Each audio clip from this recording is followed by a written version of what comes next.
Hi. இப்போ நான் ஒரு நெல்லி மரக்குச்சியோட பெருமை அதை பற்றி நான் சொல்ல போகிறேன். முன்னாடி ஒரு காலத்தில் சித்தர்கள்னு சொல்லக்கூடியவங்கெல்லாம் சேர்ந்து பிரம்மதேவன்கிட்ட ஒரு வரம் கேட்குறாங்க. அது என்ன வரம்னா, இந்த மூலிகையெல்லாம் நிறைஞ்ச ஒரு மலையை படைங்க அப்படின்னு சொல்லி எல்லாரும் ஒரு வேண்டுகோள் வைக்கிறாங்க.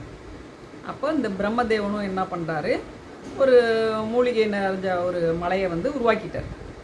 அதுக்கு பேர் தான் சஞ்சீவி மலை. நம்ம அனுமார் கூட கையில் தூக்கிட்டு போகிறாரு பார்த்தீங்களா, அதுக்கு பேர் தான் சஞ்சீவி மலை. அதுக்கு இன்னொரு பேர் கஞ்சமலைன்னு ஒரு பேர் ஆச்சுங்களா. அந்த மலைக்கு ஒரு வயசான ஒரு ஐயர், அதாவது பிராமணர், ஒரு வயசான ஒரு சிஷ்யனையும் கூட்டிக்கிட்டு அந்த மலைப்பகுதிக்கு வர்றார். வந்தவர், நான் மூலிகையை பறிச்சுட்டு வரேன், நீ சாப்பாடு செஞ்சு வை, நான் போயிட்டு வரேன்ட்டு அவர் கிளம்பி மூலிகையை தேடி போயிட்டார். இந்த வயசான சிஷ்யன் என்ன பண்ணுறான், சோறாக்குறான். சோறாக்கி சோறு பொங்கி வருது பார்த்தீங்களா. அப்போ அது கிளறதுக்கு கரண்டி எல்லாம் ஒன்றும் கிடையாது. அதனால் தேடுறான். பக்கத்தில் ஒரு கருநெல்லி மர குச்சி கிடக்குது. அந்த குச்சியை எடுத்து சோறை கிண்டி விடுறான். இவன் கிண்டி விட்டோன்னே என்ன ஆச்சு, இந்த சோறு பூரா கண்ணங்கரேன்னு கருப்பாயிடுச்சு. பயந்து போயிட்டான் சீடை. ஐயோ சோறு பூரா கருப்பாயிடுச்சு, நம்ம குரு வந்தால் திட்டுவாரே, என்ன பண்ணுறதுன்னு சொல்லி இந்த சோறை பூரா அவன் தின்னுட்டான்.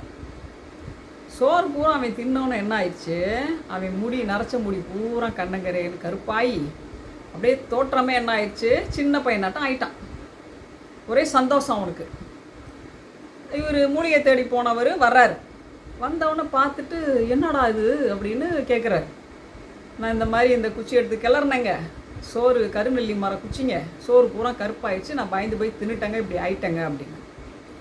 உடனே அவர் குரு என்ன பண்ணிட்டாரு, நீ தின்ன சோறை பூரா வாந்தி எடுக்க சொல்லி அவனை வாந்தி எடுத்தோடனே அந்த வாந்தியை பூரா எடுத்து அந்த சோறை பூரா இவர் தின்றார்.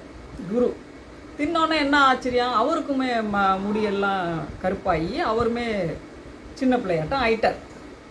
இது ஒரு ஆச்சரியம்தான். அப்போ இந்த கருநெல்லி மரக்குச்சிக்கே இவ்வளோ ஒரு சக்தி இருக்குதுன்னா, அந்த நெல்லிக்காயை நம்ம டெய்லி சாப்பிட்றதுனால எவ்வளோ ஒரு சக்தி, உடல் ஆரோக்கியம் இருக்குன்னு பாருங்கள். இந்த கதை உங்களுக்கு பிடிச்சிருந்தா சப்ஸ்கிரைப் பண்ணுங்கள். டெய்லி ஒரு கதையோடு நான் உங்களை நாளைக்கு சந்திக்கிறேன்.